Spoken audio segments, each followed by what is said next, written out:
கர்த்தர் ரட்சகருமாகிய இயேசு கிறிஸ்துவின் நாமத்தினாலே யாவருக்கும் வாழ்த்தலை தெரிவித்துக் கொள்கிறேன். ஒரு பணக்கார பெண்மணியிடத்திலே ஒரு வாலிபன் வேலைக்கு சேர்ந்தான். சேர்ந்து 3 ஆண்டுகள் வீட்டு வேலைகளை செய்து வந்தான்.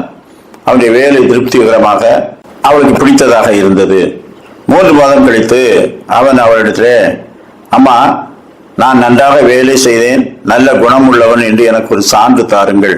அந்த சான்றை கொண்டு போய் பட்டணத்திலே குடியிருக்கிற ஒரு சேக்கினிடத்திலே கொடுத்து நான் அங்கு வேலைக்கு சேர விரும்புகிறேன் என்று சொன்னான்.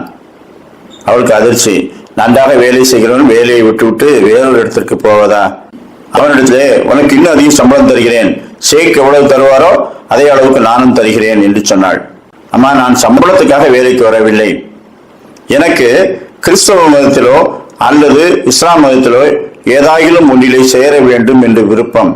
கிறிஸ்தவர்கள் எப்படி இருக்கிறார்கள், இஸ்லாமியர்கள் எப்படி இருக்கிறார்கள் என்று நான் பார்க்க விரும்பினேன். அதனால் தான் உங்களிடத்திலே 3 மாதங்கள் பணியாற்றி விட்டேன். இனி அவரிடத்திலே பணியாற்றி விட்டு நான் எந்த மதத்தில் சேருவது என்று முடிவெடுக்க வேண்டும் என்று சொன்னான். உடனே இவள் சொன்னால், இதை முதலே சொல்லியிருக்க வேண்டியதான, நான் எத்தனை முறை உன்னை சரியாக நடத்தவில்லை. என்னை பார்த்து நீ கர்த்தரை எப்படி கற்றுக்கொண்டாய்? நான் ஜெபிக்கிற ஒருத்தியாய் முன்மாதிரியாய் வாழ்கிறவர்களாய் இருக்கிறேனா? இதையெல்லாம் நீ கவனித்திருப்பாயே. நீ கவனிக்கும்படிக்கு நல்லவைகளை நான் வெளிக்காட்டவில்லையே என்று தனக்குள்ளே அவள் சொல்லிக் கொண்டாள். இன்றைக்கு பூமியிலே நாம் வாழும் நாட்கள் ஒவ்வொன்றும் கர்த்தர் நமக்கு வைத்த சோதனை. இந்த நாட்களிலே நாம் எதை வெளிப்படுத்துகிறோம்? நம்மை கொண்டு மற்றவர்கள் கர்த்தரை எப்படி அறிந்து கொள்ளுகிறார்கள்? அதை வெளிப்படுத்தும் கருவிகளாக நம்மை வைத்திருக்கின்றார்.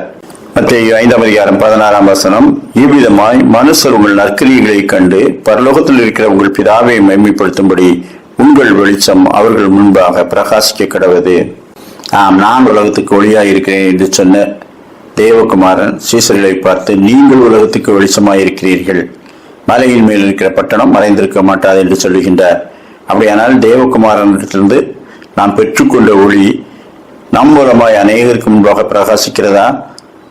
அதை கண்டு அவர்கள் பரலோகத்தில் இருக்கிற பிதாவை மகிமைப்படுத்துகிறார்களா? அப்படிப்பட்ட ஒரு வாழ்க்கையை வாழும்படிக்கு நாம் அழைக்கப்படுகிறோம். கர்த்தர் தாமே அப்படிப்பட்ட நல்ல கிருபைகளை நமக்கு தந்தருள்வாராக. ஆமேன்.